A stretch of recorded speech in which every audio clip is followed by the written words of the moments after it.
A red flower grew at the doorstep. The neighbor quickly pulled it out and buried it. Red is forbidden in our village. Once red appears, the creature from the forest will come and kill everyone in the village. The village chief made a deal with the creature. Villagers can never enter the forest. For years, no one dared to break the rule. This young man snuck into the forest when no one was watching. He brought back a red flower. He had no idea this would bring disaster to the entire village. That night, the guard heard footsteps. He carefully lifted the wooden board. A creature in red flashed by.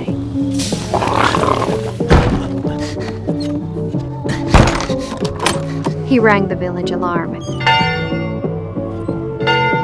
Villagers heard the bell and ran home like crazy. They hid in their cellars, terrified of being found. But I stood at the door, refusing to close it. My boyfriend wasn't back yet. He finally showed up and pulled me into the cellar. Everyone finally relaxed. Outside, we could hear the creature kicking doors. Everyone was shaking.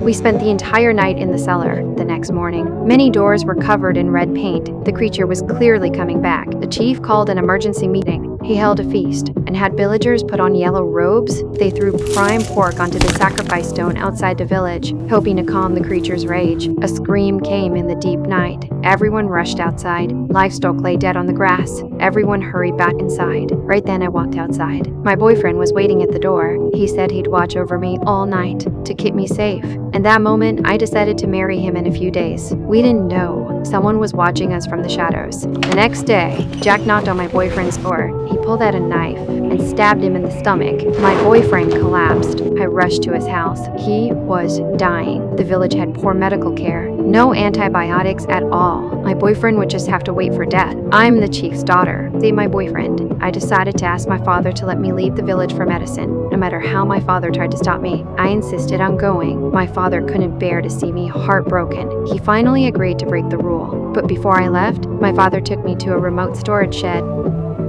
It is just a few steps.